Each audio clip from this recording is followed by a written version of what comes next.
And this is a man who, because of Nietzsche, is telling this woman to be a slag, basically.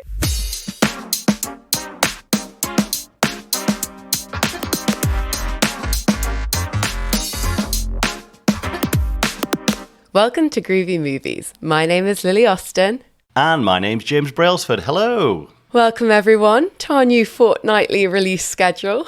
I hope you enjoyed James' one-man bonus episode from last week. I had to stop myself going mad with the power. I was like, great, this could be my 6-hour Christopher Nolan masterclass.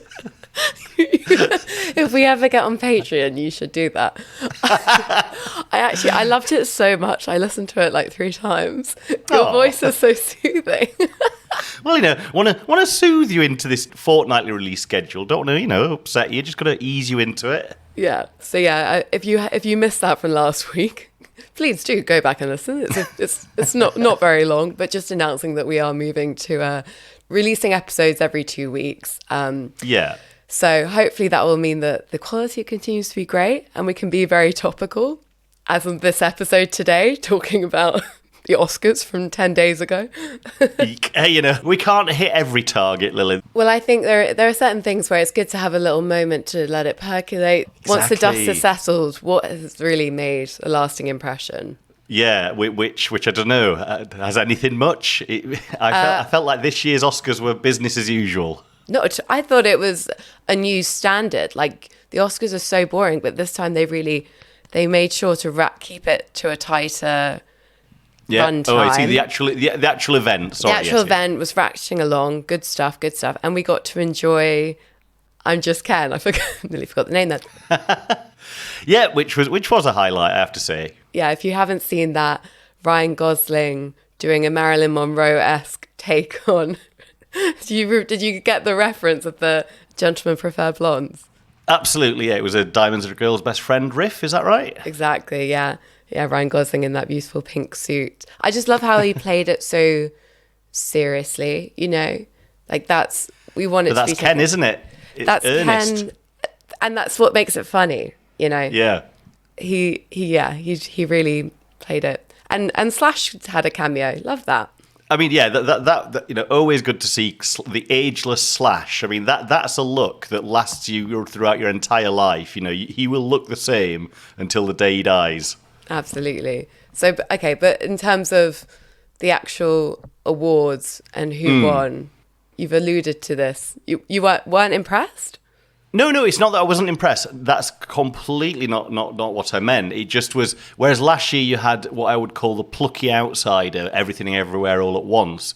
This time around we've got, it's the kind of things that we expected to win. So they're not unworthy films. I mean, I think Oppenheimer deserved its wins that it got, but everyone was expecting Oppenheimer to win. It wasn't a big surprise, No, but I have to say, when I was editing our episode on the Oscars, I was a bit disappointed in myself for being like, oh, it's a bit boring. All these films are good. There are no surprises. This is actually an incredible year for film. Just the fact that at least 2 of the films that were nominated for Best Picture are films that most people have seen, or a lot of people have seen, Barbie and Oppenheimer. That is unusual. The Oscars usually are talking about movies that only a few real film buffs have gone to see. They're not mainstream movies. And I think that's a real testament to the fact that we are out of the mess that was the kind of superhero era of the last 10 years. I don't know. I think we're out of the frying pan into the fire, Lily, but yes. Why? Well, because because we've had this emerging from underneath the clouds to see a little bit of golden ray of sun peeking through, right? Yeah. Which is like Barbie and Ken. Suddenly movies are back in the pop culture, which, that kind of stuff. And not Marvel movies, not superhero, but there's now no content. Everyone's hyped, everyone's happy to be back in the cinema. There's now a drought of big releases to kind of follow that up. Yeah, unfortunately, the rest of this year, there's nothing big doing. That's not to say there's not any interesting smaller films, but the kind of Barbies and Oppenheimers aren't. Dune was it for this year, really. I'm going to say apart from Dune, and that's gone. Which is great, but that's just the one. There's no. We're heading into the summer with no kind of the usual tent poles. Yeah, I mean that's true. But as long as we can get through this year and cinema will always survive. It is the most enduring art form. There have been many, many strikes in film history. We'll be okay. But yeah, this year might be a bit dry. Next year, I'm excited for 2025. It's not the strikes that are the problem. It's the fact that just viewing habits have changed. So what's completely unique is that there have been strikes in the past, but what there's never been is such a proliferation of other choices of entertainment. So it's now fighting for attention with other forms of mass entertainment. That's why I think it's just like I don't want there to be a lost generation who just aren't bothered about films, because then it will go the way of the dodo, you know. But it's only a year, and kids were very into movies last year. You know, Saltburn. There was so much talk about it. And speaking of, let's talk about the Razzies, where Oppenheimer succeeded at the Oscars, a different film came up trumps at the Razzies. James, don't make me watch this, Lily. Don't make me watch this. Remind me what it's called. Oh God! I don't know. Is it called Winnie the Pooh, Blood and Honey, or something like that? Yes, it is. Yes. That was me just half guessing. Was it something like? Yeah, there we go. Blood and Honey. Winnie the Pooh, Blood and Honey. Yeah, the film that was made because the original Winnie the Pooh books came out of Copyright. Thank you. They went into the public domain, didn't they? Went into the public domain. And this particular film company, that is their specialty. They like to make horrors out of... Oh, so the company've got previous track record, right. Yeah.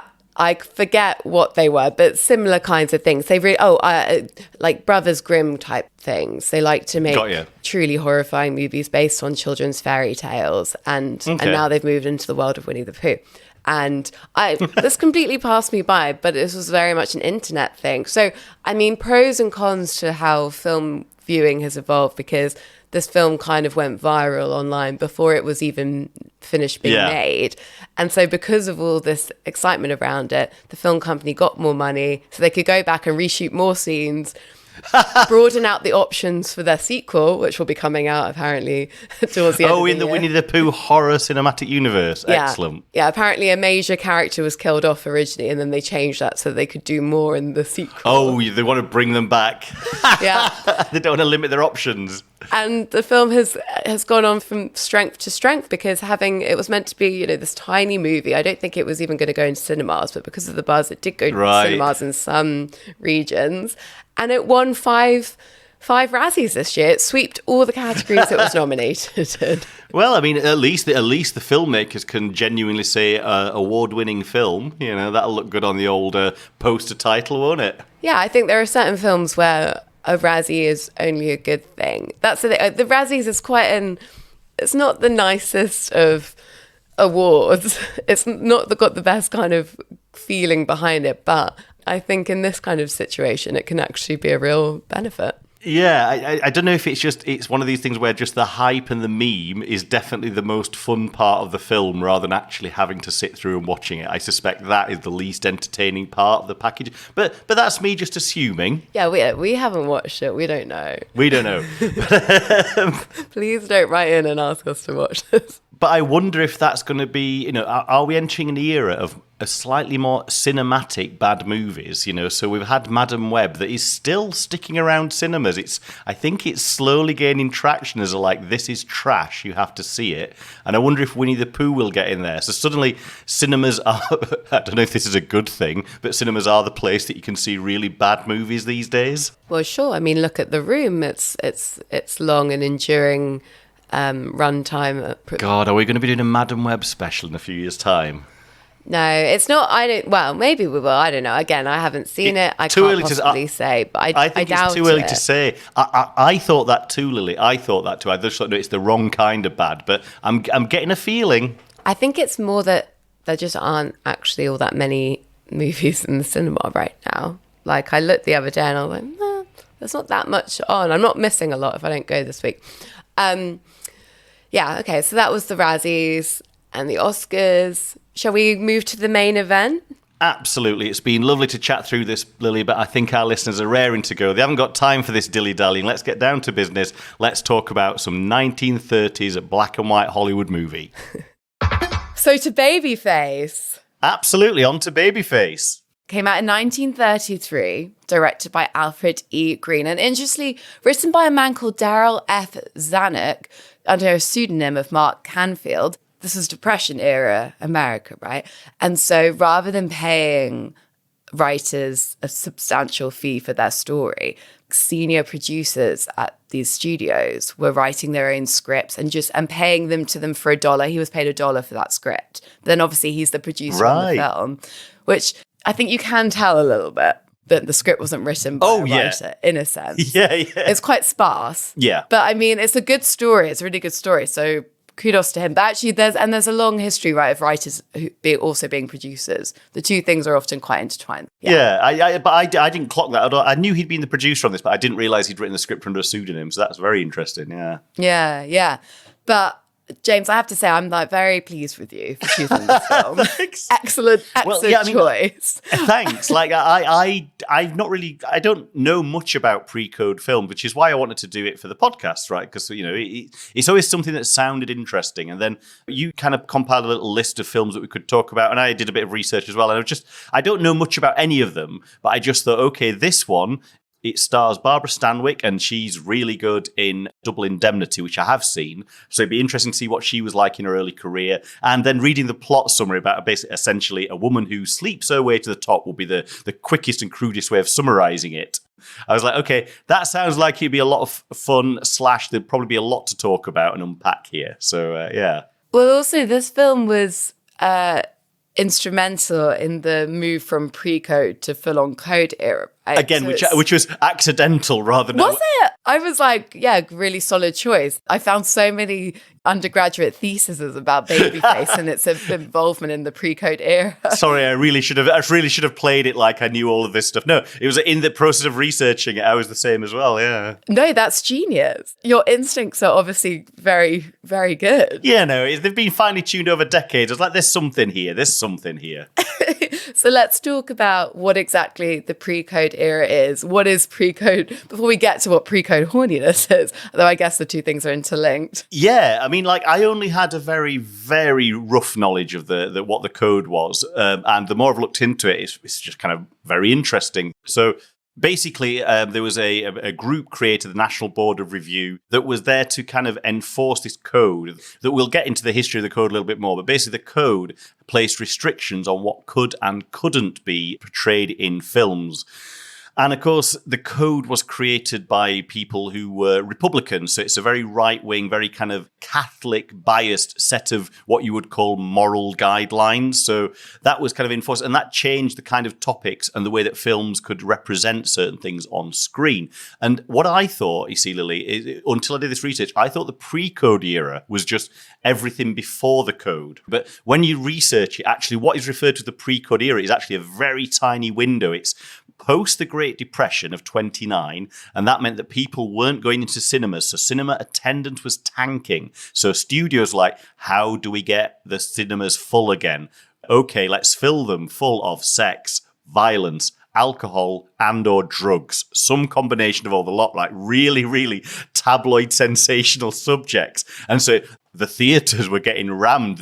People were loving it. So it got people back into the cinema. But of course, it was outraging the moral right. They were like, what the hell's happened to cinema? It's become this decadent art form. So we need to restrict it. So you've basically got from 1930, when all the studios started pushing this much more extreme form of cinema, let's say, to 1933, when the kind of the pre-code, because it started off being like more recommendations that weren't really enforced. Then like by 1933, they were being enforced. So that's the pre-code era and the code kind of part of it.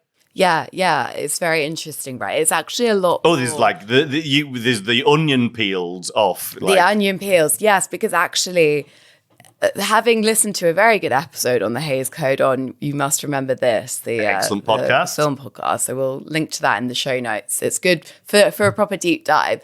It actually turns out that code of rules was suggested by senior people at Paramount. Yeah, I didn't know that when I was reading your notes. That was interesting. Wild. So over a steak dinner in 1921, Paramount had organized this meeting with other senior people in Hollywood, because around this time there was a lot of outcry about the debauchery of Hollywood. So this is in the 20s, so this is before the Depression. Yeah, it was kind of, I guess sort of peak racy flap era, where Hollywood is still it's a business, but it's the Wild West. It's still the very, very early days of Hollywood, and they're figuring things out. And there's a lot of scandal in Hollywood. And so Catholic pressure groups were saying, no, this cannot be. And so various states were coming up with their own censorship guidelines. Well, not even they were just like cutting films and coming up with their own ideas. Which is a nightmare, because each state's going to apply things differently. So your film's going to get butchered in multiple different ways. Exactly. One state will cut out a scene of someone smoking, another of the different scene, and it's not ideal. And there was also the looming fear of federal censorship, because that's what these groups were calling for. So Paramount's senior guys were like, we got to get ahead of this, guys. Here is a list of 14 codes of conduct, including things like no suggestive dancing, no ridicule of religion, no lustful kissing, no miscegenation, which is, I had to Google that. That's sexual activity between the races. They were saying we can't have that. So some really like fraud stuff going on in there too. And they said, if we follow this code, then we'll be able to get ahead of it. But it was actually a bit of a sleight of hand. Smokescreen. That Paramount's plan was that we'll get these other studios to do that, but we won't do it ourselves. And then everyone will come see our films because ours will be the race. Genius.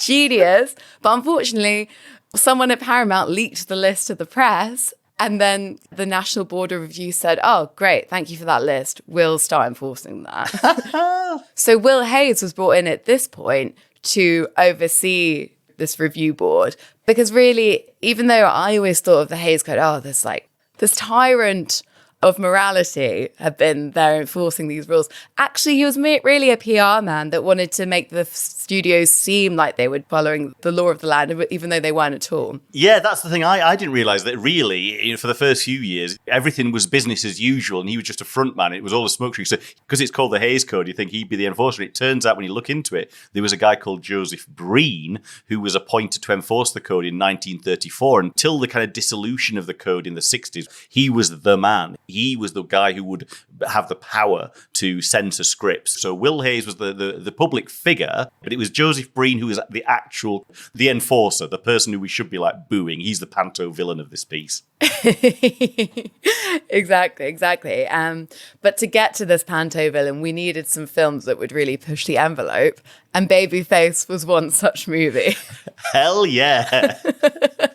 Okay, so let's talk about Babyface. Enough of the history of the Hayes Code, as much as, I could talk about it for hours. It's like quite fascinating. But we're here to talk about Babyface. Yep. So talk me through it, babe. Should we start from the beginning? Who's in the movie? Well, Barbara Stanwyck, it's like, I've only seen her in Double Indemnity, but it's like an early role, if not one of the first roles for her. And then the other actors, I'm not so... I'm not familiar with. Bloody John Wayne. Didn't even recognise him. Now, he is the true baby face of the piece, because he really is so young and cute. You just honestly... You want to get a chubby little cheeks? Chubby cheeks. You wouldn't know. And he has a very, very small part as one of the men that Lily Powers uses. Yeah, you absolutely, from his performance, from his appearance in this film, you would have no inclination that he would turn out to be one of the prominent movie stars the next few decades. From that, it's it's a small part, but fascinating to see him there. Absolutely. Okay, so Barbara Stanwyck plays the most fantastically named Lily Powers. So we meet Lily Powers at a speakeasy. Where are they living? Is it Chicago? I thought it was somewhere more southern. Okay, yeah. I might be totally wrong about that. Would be great if we knew, but guys, it's not that person to the plot. She's growing up a bit out of the way in the sticks, wherever it is. It's not in the heart of all the beating action of the big city. That's the point. And she has an abusive father who I think pimps her out. Yeah. So we meet her in this bar, and she's being lectured on by all the men in this bar. And then you learn that she has this awful relationship with her father. He's really horrible to her. There's also another woman who works at the bar called Chico, played by Teresa Harris, a black woman who, at the beginning, it's kind of set up that the father wants to fire her for some unreasonable reason. Misdemeanor, yeah. Yeah, and Lily is like, she goes, I go. So you understand that they are like good friends. But there's still a power dynamic, isn't it? Because she does save her job from being fired, because if she goes, I go. But then she goes, now clear up the mess, and off she trots, Yeah, we can talk about the race relations of this film, because it's kind of it's an interesting one. It's like slightly more nuanced than you might expect, but yes, but not great. Let's just say, come on, it's 1933. It's probably reflecting of the attitudes of Hollywood at the time. Yeah, I think you're right. It is reflective of that time, but I think we should discuss it because it's interesting. But we'll get to it later. So we meet Lily there, and then quite quickly her father is killed in a fire. I don't mean to laugh at that. But what I love about this film, though, is it doesn't hang about. I was thoroughly swept up in this film. It's like less than 90 minutes, which always gets a thumbs up from me. So, yeah, things happen at a breakneck pace here. So, yeah. This is a film that is an hour and 15 minutes. It's one of the shortest films I've ever seen. And I actually think this is the one instance in my life of this film could have been done with being slightly longer. It doesn't hang about, but I think there's scope for just a little bit of time on each of the kind of beats of the film. Just a little, just a few minutes on each. But I like that as a criticism. What a novel thing. Oh, yeah, absolutely. Like, if you aren't too keen of older films because you think they're boring, then this rattles along. Yeah, you honestly won't be bored. And we'll link to where you can watch it. Actually, I'm skipping over really the most pivotal moment of the film. So yeah, father dies. But before we get to that, there's like a character actor called Afonso Ithia, I think. Apology for mispronouncing him, but he plays a character called Crag, who's like, is he a clockmaker or something? I don't know, but he's an older guy who frequents the speakeasy, who's trying to help Lily better herself, I suspect. But he's trying to get her to read Nietzsche, you know.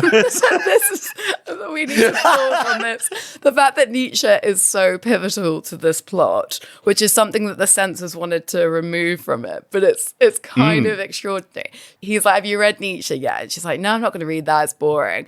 And he gives her this speech, this incredible speech, which sets up. Well, this is after her dad's died, and she's a bit at a loss is it after? I was thinking it was before.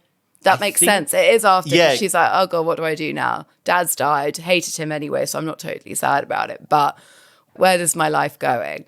And he makes a speech, right? I'm going to read it out because I think it's kind such of a good slide. I was watching this with my mouth. I was like, wow, I wasn't expecting this. I know.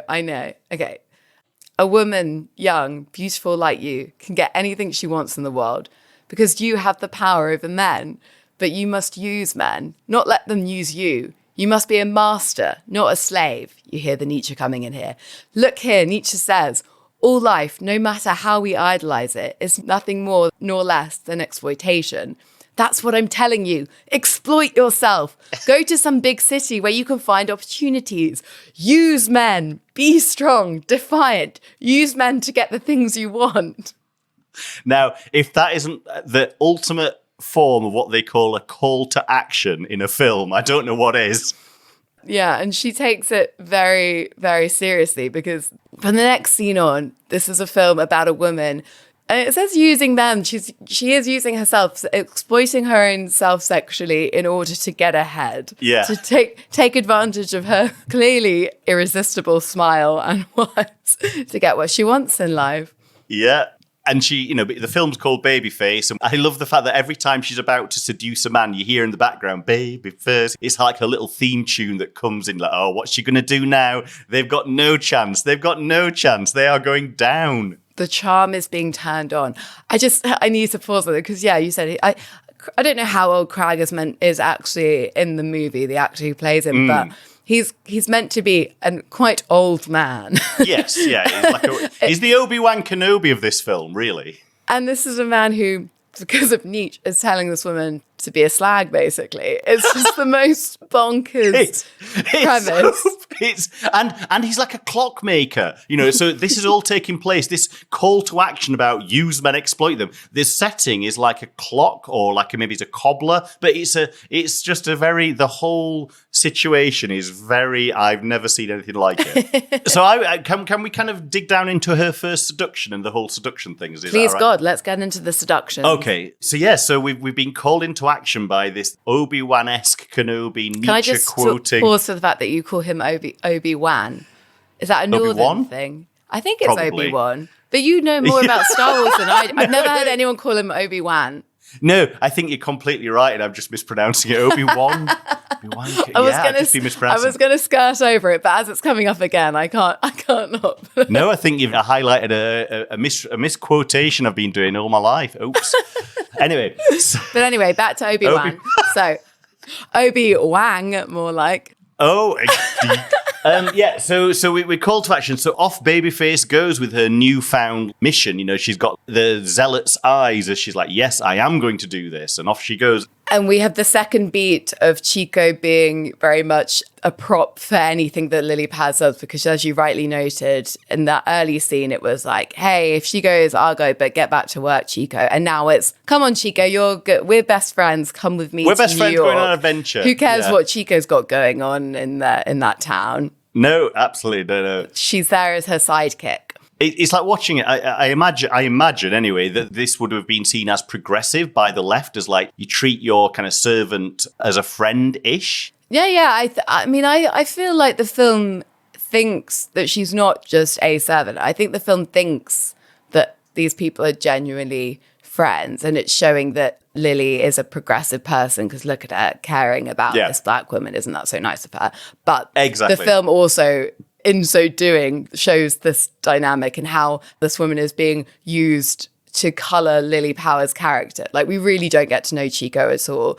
Absolutely. In fact, I read an interview with Theresa Harris, the actress who plays her, because she was a jobbing actress in Hollywood throughout this period and mostly wasn't credited at all. This is one of the few films she was credited in. Right. And basically only played parts as maids. It's like, yeah, pretty depressing. So back to the first seduction. Yes, the first seduction. So it's like of a very junior clerk whose name I can't remember. But what I love is the seduction sequences, because I don't know. I don't know what you thought of them, Lily, but I thought, God, these are quite hot. If I was in the cinema in the 1930s on the big screen, and like she always has like a little line just before she goes kiss, like hold me close or something. It's delivered in a very deeply voiced way. And like, holy shit, you know, she's really going for it. Yes, babyface, whatever you want, babyface. Yes, I'm hypnotized. I can imagine there was a lot of husbands there hot under the collar in 1933. Well, you could definitely tell that this is a pre-code film in that she... So talk me through what happens in this seduction. We're being a bit vague here. Well, she kind of goes into the office space. Oh, okay. We're talking about different seductions. The first seduction is when they get onto the train. Oh, shit. So the very first thing, this is like a second after Craig's given his speech about using men, they sneak onto a train that's going to, like a freight train. My God, sorry, how could I have forgotten? Yeah, Christ. In fairness, there are many, many seductions, so you've got a lot to choose from. So they sneak onto a freight train that's going to New York, and then they get busted by some kind of ticket guy. Train guard, yeah. And so this is the moment she snaps into action and is like, wait a minute, let's get to know each other a little bit. So there's like a oil candle thing, and she turns that down. And I just was in that moment, like, wow, okay, I see that this is very much a pre-code film. I mean, it's already, I've never, a film that's so old, that's so being so upfront about her father pimping her out is like already a lot. But then on top of this, there's no two ways about it. It's clear that she is now going to have sex with this man so that they are allowed to get the train illegally to New York, sneak on the train. And that was another scene that was cut from the censored version. Oh, yeah. You shared a document with me which compared the censored and the uncensored version of Babyface, because there was a censored cut, and it completely changes the film. Like, the whole call to action by Cragg is completely changed, and he tells her basically that there's a wrong way to act and a right way, so you must act the right way. And then obviously we get a censored version of her acting how she acts in the film. And then towards the end, there's an update from Cragg, who sends her a book with a little note saying, you've chosen the wrong way, you must remember the right way. So that's how they get around it. And Nietzsche's completely cut out. Oh, yeah. Don't want that corrupting the minds of people. So wild. Only the Bible is allowed. It's just so wild that it would be put in the first place, only to be taken out. Like, to even use philosophy in this would never happen today. So I just think it's very cool that this was in a film in that era. I loved it. I was not expecting it. Not at all. So, yeah, I'd totally forgotten that was their first seduction. But so what do we think just of Barbara Stanwyck and her character? And her, like, apart from Double Indemnity, I've not seen her anything else, but I was like, she's got the riz, as the kids might say. She's got a good screen presence, I thought. She does have a very good screen presence. And she's like a beautiful woman. With my today eyes, I'm not sure if it seems totally plausible that she would be able to seduce men quite so effectively and quite so easily and overtly. I mean, the whole film's implausible, but yes. Yeah, of course. But that's the thing is like what's very funny about this film, right, is that its depiction of gender relations and how men and women are is quite hilarious because it is so... Oh, it's written and directed by men, so...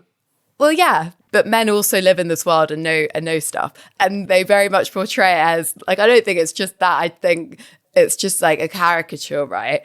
It's like men are easily seduced by women and will do whatever they want and will happily be taken advantage of. If a woman is attractive enough, she can be a complete seductress and completely ruthless and doesn't have any feeling for the men she exploits. And obviously that's not a criticism. I'm not saying like, why isn't this film more nuanced? I enjoy the fact that this film is so caricatured. It's very fun. And in so doing, I think it is putting forward a version of feminism that is, I think it would be controversial today. You know, this film is celebrating the commodification of sex and women essentially selling their sexuality or using it for reasons other than to connect with someone and have feelings for them. And I think that is not something that is uncontroversial today. So I'm just very impressed really by a film doing that. I think it's a cool idea to explore. You know, whether or not it really works in actuality and anyone would really be this way is a question. But like, I like that a film explores that, and no film today I think would have the guts to do that. Or maybe, you know, very rarely, not a mainstream film anyway. I mean, I agree. I mean, I think the film is presented like in a bit of a caricatured, cartoon-esque way. I mean, the fact that the baby-faced little tune pops up every time she's about to do a seduction, it's, you know, it's a bit like she's a supervillain kind of character. You know, it's a heightened cartoon world, and if you kind of get into that frame of mind, that's what it is. It's not trying too hard to make a big point. It's just I disagree. I think it's making a huge point. I mean, maybe it's not trying to, but I think because this whole film, we watch this woman ascend class and her financial circumstance by seducing men to get to a higher role in her job. Because basically, sorry, we're skipping over the plot, but they get to New York and she lands a job in an office by seducing the HR guy, which I think was the seduction you were talking about. So just remind me of what, I can't really remember that one so much. Well, they kind of flirt a little bit, and she suggests that he comes because she wants to get a job, and he's saying there's no jobs available, something along those lines. And she says, "Oh, why don't we go into the office and discuss this further?" Words to that effect. And then they go into the office, and I thought it would stay outside the office, especially because I guess I'm used to seeing a lot of post-code films. It's like that would be where it would end, or maybe you'd see a silhouette at the most of them kissing. But no, we go into the office and we see the whole like seduction. The camera's very much on Barbara Stanwyck's face as she turns on like the husky voice, like, "Oh, baby face, you're so irresistible. I'll give you that, whatever you want, baby face." And then off we go. Yeah, and then from there she has this job, like a sort of a lower, not lower, but a more entry-level job. It's an entry-level job. Entry-level job. And then it's at that point she seduces John Wayne, lovely John Wayne, and babyface John Wayne. And then from there, a more senior person, she keeps seducing a more senior man, and they start to give her money. She's sort of like a sugar baby for these guys because most of them are engaged or married. Oh yeah, she's a home wrecker. But one thing I love, just from the filmmaking side, there's a little visual to help you see what's happening as she kind of ascends the ladder, which is there's a model shot of the building she's working at, and the camera moves up the model each time she seduces a new person to show that she's working her way up the company, up the corporate ladder. And then as she gets bigger and bigger, the shot finally towards the end, it's like this huge kind of almost skyscraper that we're looking up at. So I love that there's this, and it's very Wes Anderson because it's clearly a model and it's got the name of each department written on it, and I don't know, it's just like there's clearly like some fun to be had with the ascension Which probably inspired him, because Wes Anderson, I saw that he had said that this is the most pre-code film, and he loves it. Really? It's one of his favorite films. Well, there we go, because I did think you can see a lot of Wes Anderson riffing on those kind of things. How interesting. I didn't realize that, yeah. And in Wes Anderson movies, there is also a slight caricature. Not slight, there is a caricature with all of his characters. Yeah, which kind of serves as whatever the broader story is. I mean, that's one of the things I've always loved about Wes Anderson, is that caricature, like heightened reality, because that reminds me of like older films, but Babyface, you can definitely see the lineage to Wes Anderson stuff. Yes. So this is a film where we're watching her ascent by using her very powerful powers of seduction, and I do think there's this like broader point to be made about that. I think because she is so ruthless and unfeeling, it's very much like, this is what I've got to do to get to a certain point. But what's interesting about it, I think, is that the film it makes it very clear that she's good at the work that she does, like not the seduction. She's very good at that, but she's a hard worker in the job she lands. Yeah, okay, she lands it in this like under the table, as it were, kind of way. When she's in these jobs, she's a good worker and does it well. And towards the end of the film, after seducing someone very senior, I think is he like the head of the bank or something?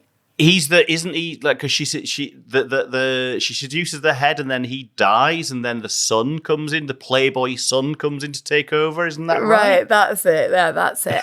And the playboy son, there's a lot going on in this movie. There's a lot going on, and yet so efficiently done. So this playboy son comes in and he sees right through her, and he's having none of it. Yeah, and she's trying to play the part of like, oh, I didn't know that he was married. He said he loved me. But I think I will have to sell the story, and they want to pay her off because to stop her doing that. And so he, instead of paying her off, he pays her off and he says, I'm going to send you to Paris to work on an office there, as you obviously, have been so traumatized by this and would rather, you can start afresh.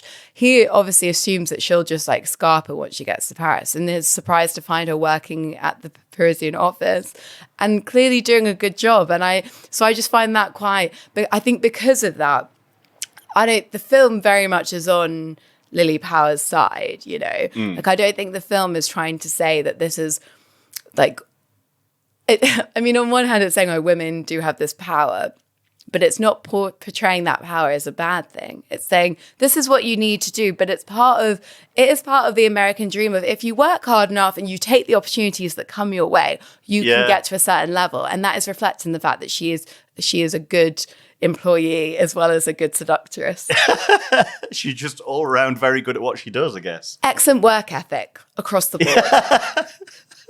But the thing is, to bring it back for a moment to her friendship with Chico. So Chico comes with her to New York as a friend, and then she becomes Lily's maid when Lily starts to ascend and is given this like nice flat and jewels and the fab clothes. So again, you're just like, oh God, like. But then occasionally Chico is also dressed up in his like fancy gear, just like so she will alternate between her maid gear. I've noticed when Lily has guests, Chico will wear the maid gear and welcome them into the house, and then when it's them hanging out, she's kind of more dressed up. That's true. It's not. It's actually not that. That's what Lily thinks Chico should be doing. It's almost like, as part of the whole double crossing, a part of the seduction is to present a certain person to these men, because that is the person they want to see.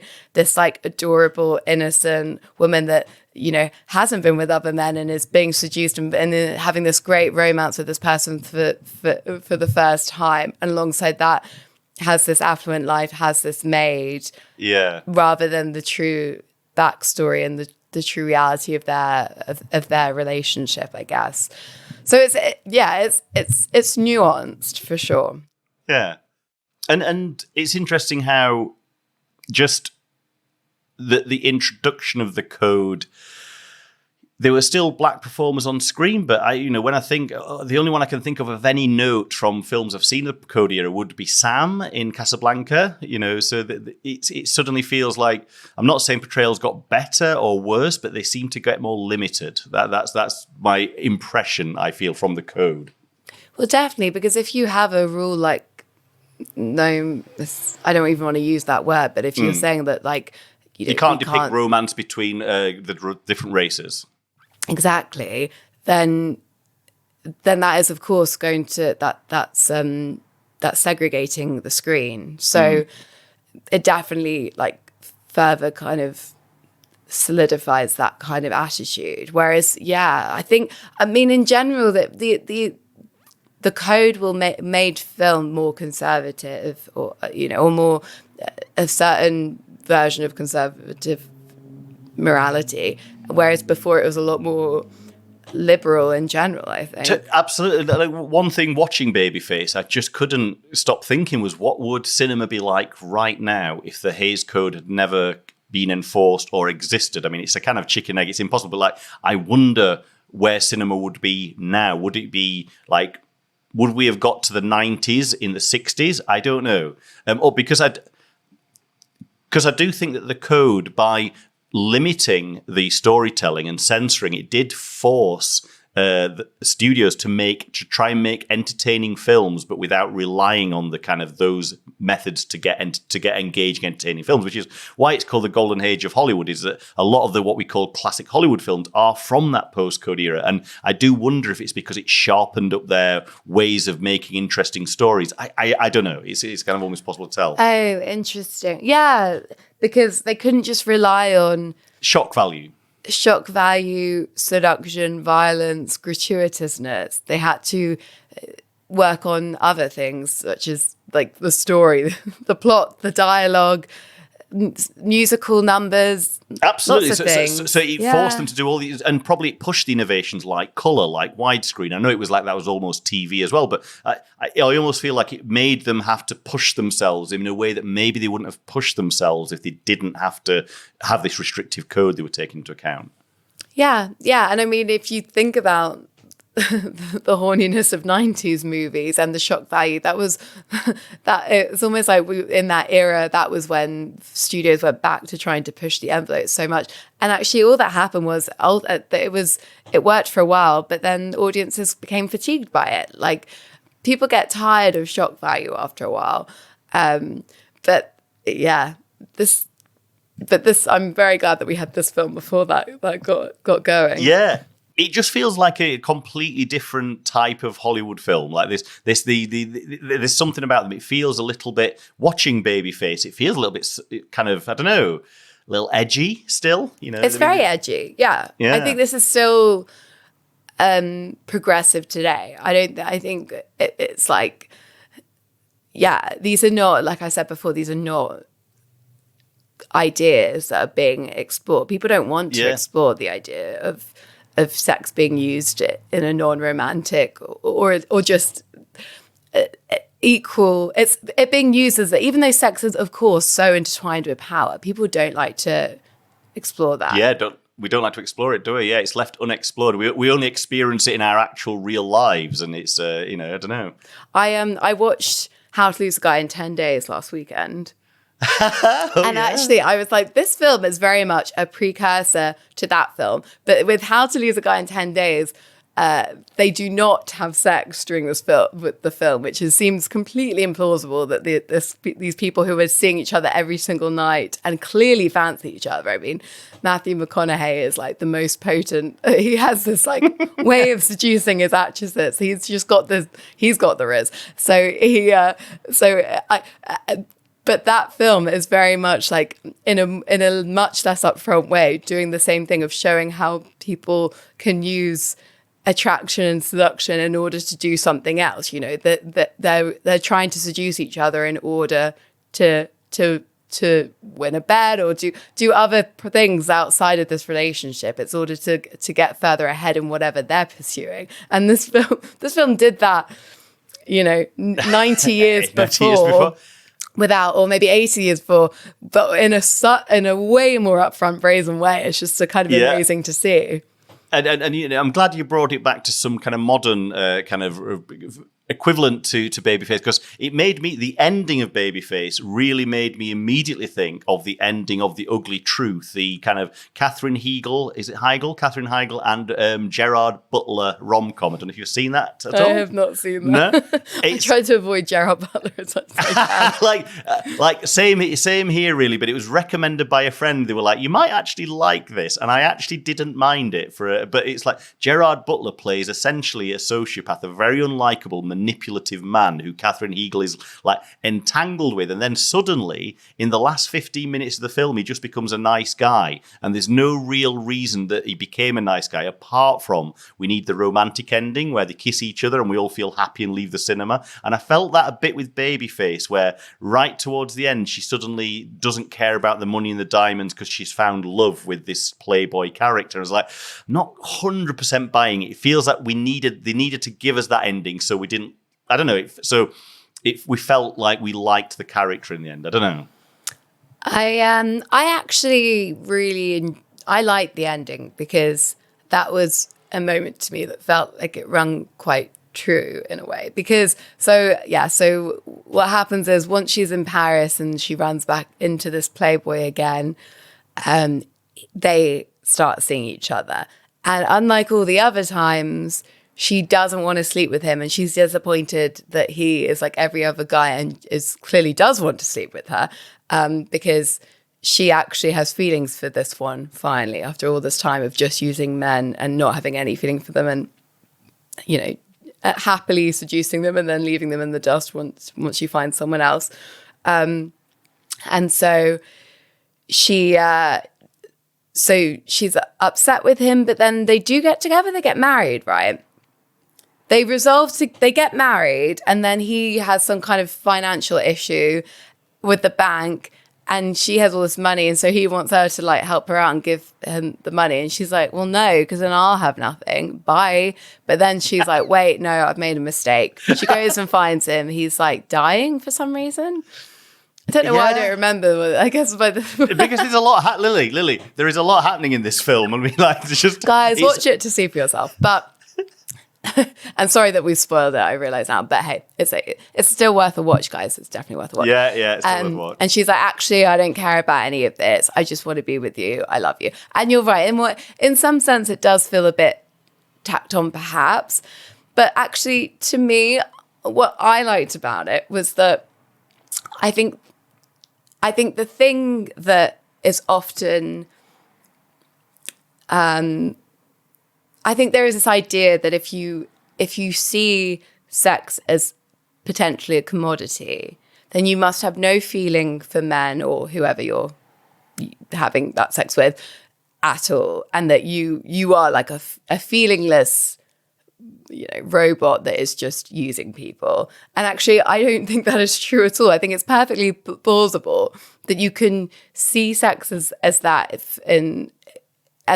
but then also think that it matters with certain people, with the people that you care about. Like, these two things to me aren't contradictory, and yet that is never really shown. And if you don't ever like express that, then you're actually taking a moral stand about it and saying like essentially that one thing is bad and one thing is good. Like, there is a right way to do sex, which is like in a relationship or in some kind of relationship where you guys are equals and it's not a power thing. And that's the other way. When like, I don't think that is necessarily true. So I like that, because I was like, yeah, like it's perfectly possible for her to finally fall for a guy, especially to be honest, at the point where she's managed to do the thing she wanted to do. She's got to the point in society, she's risen up to where she wants to be, and she feels secure. She's gotten away from the fucked up childhood she had.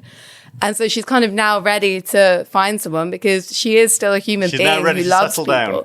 You can be ruthless and use people, but also have feelings and care about people. So I didn't mind it. I did mind that her saying, "Oh, I don't care about money," like whatever, because I don't believe that to be true. No, I was like, really, Babyface, really? But that's something you can say in the moment when you're looking at the person you love and they might be dying. Like, it's what you can say. But then the next day, you'd be like, oh, you know what though? Actually, maybe not. Yeah, but then it's like, but we'll build our life together, you know? Like, I think, like, I like the fact that the film ends on a quite ambiguous note, whereas, let's bring it back to the censored version.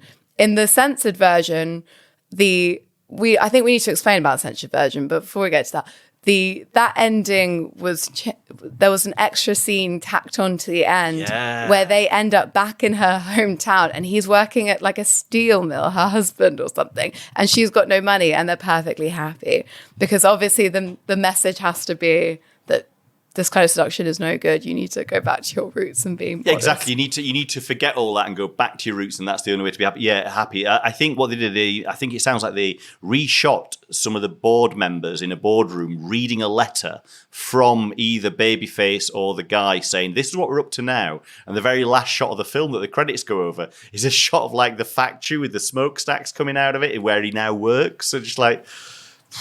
Yeah. Right, okay. Yeah. Because even though this film was made, this pre-code film was made, which speaks to where cinema was at before the code was properly enforced. It was a weird moment where these films were being censored, even though so basically this film got made. It did get submitted because there was this board that was reviewing films and making suggestions in order for the films to be released. So the actual film that people saw in the cinema, which was a hit, I think they made back their money like 4 times over. Oh, great. That was like the censored, chopped up version. No one had seen the original version until 2005 when it was discovered. 2004 when it was rediscovered, which was a revelation to me. I had no idea when I watched the film. It was only when I did the research afterwards that I was like, oh right, so we're seeing the version that the public didn't see. So the version that was the smash was the heavily censored version. I mean, but like it doesn't sound anywhere near as fun as the version that I feel very fortunate that it was rediscovered. I mean, it's a fascinating glimpse of what was. Considered too hot to be shown to the public at the time. But it was, so it was actually the censored version, which was the one that caused outrage and scandal and was what made us move into the code era. That's what's wild to me. I'm like, God, they didn't even see the most outrageous version. That's right, their minds would have been blown. Yeah, it would have been, who knows what would have happened to main America if they'd have seen that. But in 2005, it was deemed culturally and historically significant. So it was preserved in the US Library of Congress. Wow. Which is a huge honor. I think there's only about a dozen films each year that are awarded that. So it means that that's now preserved and saved. That's fantastic. Yeah, so clearly, even the American government realized how important the film was to preserve. Yeah. A very important film, and I don't say that lightly. And a very enjoyable watch, So much fun. Strongly recommend it. If you really want to understand the history of Hollywood's horniness, start with this movie. We'll put a link to it in the show notes so you can watch it. Yeah, I feel like this very small window is quite a rich seam to mine. I mean, Design for Living that we covered, I thought was a great film, so. Yeah, I mean, we've done thruples. We've done pro-sex work, essentially, or like proto-sugar babies. Love it. What is next? What is next? So stay tuned for that. Stay tuned. Okay, so shall we finish up with a trip to the film pharmacy? Absolutely, yes. Okay, so we have this question. Hi, guys. I'm looking for a new film to watch, something in the thriller genre, akin to The Prestige, Shutter Island, The Usual Suspects. Any recommendations? Now it's a specific kind of thriller, isn't it? They're all twist at the end, kind of twisty surprise thrillers. So, that's a very good point. And those are the 3 big ones. Like if someone said, "Tell me a film that's like The Prestige," I might say Shutter Island, or I would suggest one of those 3. So. My first 3 films that I would suggest are all included in that suggestion. So I had to just cast my net a little bit wider. Okay, and what did you come to? Well, I decided actually staying in Hollywood was probably not going to get as a film that this person hadn't seen. So I figured let's just go a little bit wider than this. And I settled on South Korean film Oldboy by Park Chan-wook, which I think will give you that kind of thriller with a bit of a somethingy twist coming up. I love that suggestion. I still haven't watched Oldboy, actually. I've Great seen film. the obviously infamous octopus scene, squid scene. Was it an octopus or was it a squid? It's very large. Squid? Must be. I think, yeah. Yeah. But I really do want to watch that movie. Good choice. Solid choice. Thanks. Yeah. I think it's in that bracket of that kind of film. What about yourself, Lily? Okay, well, you make a good point about the twist element, because I have to say, I've seen The Prestige at some point. I feel like we've discussed this before, but I don't really remember it. It's my favourite Christopher Nolan film. I can't believe we haven't talked about it on this podcast, then, James. We'll have to get to it. We did a whole, we'll remember when we did our twist episode and we didn't know how to find movies we hadn't seen without discovering what the twist was. That was an absolute nightmare. Well, you live and you learn, don't you, Lily? You live and you learn on this podcast. And I had this horrible experience of watching Shutter Island where I was like 15 or maybe a bit younger, I don't know, but it was the first time my sister and I were, or one of the first times we were at home without our parents and I was going to cook for us. It was like kind of a big deal. And I found this recipe for prawn fajitas. This is so unlikely, this anecdote. I love it. So I follow this recipe, which required a lot of chili. And because I was new to cooking, this was a new experience. I didn't think about the fact that maybe I should choose for myself the level of heat. I just followed the recipe. And I made these fajitas and the prawns were so spicy. It was like unbearable. And rather than just not eating them, because, we've been brought up not to waste, my sister and I just suffered through watching Shutter Island, drinking gallons of milk in between eating these horribly spicy fajitas. And so now whenever I think of Shutter Island, I think of this burning pain. Right. What an association to have with it's a weird association, I have to say. So I also barely remember the movie because I was quite preoccupied with what was happening on my plate. But that's all a tangent. But what came to mind was Killer Joe. It came out in 2012, directed by William Friedkin. It's a movie where Matthew McConaughey plays the titular Killer Joe, and he is the darkest character, scariest part I've ever seen him play. He's really good in it, really good. It's also got Gina Gershon in it, who I know you love. Oh, excellent, yeah. Yeah, and it's just a very, it's a creepy film. It's quite intense, and I don't remember any twists. There may have been a twist. So the association. Oh, or is that a twist? Is that a twist, Lily? So the person watching it doesn't know there's a twist coming? Yeah, maybe I'm leading you down the gone path. But it's just a really, really. It stayed with me, and it's kind of a film that it didn't come out all that long ago. But I feel like the year it came out, there was quite a lot of buzz because it was during Matthew McConaughey's Reconnaissance. And it's kind of slightly you never really hear about it now. But it's a good movie. I'd really recommend it. Very exciting. Okay. I think that's two quite different recommendations there. So take your pick, please, listener. All right. Well, thank you very much for listening to another episode of Groovy Movies. Absolutely. And if you could find your way to leaving us a like or a 5-star review, it all helps get our podcast out into the bigger world. So we'll see you in 2 weeks' time. Bye. Bye. Follow us on Instagram at Groovy Movies Pod or email us groovymoviespod@gmail.com. Groovy Movies was produced and edited by Lily Austin. Music and sound by James Brailsford. Our logo was designed by Abby Jo Sheldon. For references and more information about the films discussed, check out the show notes.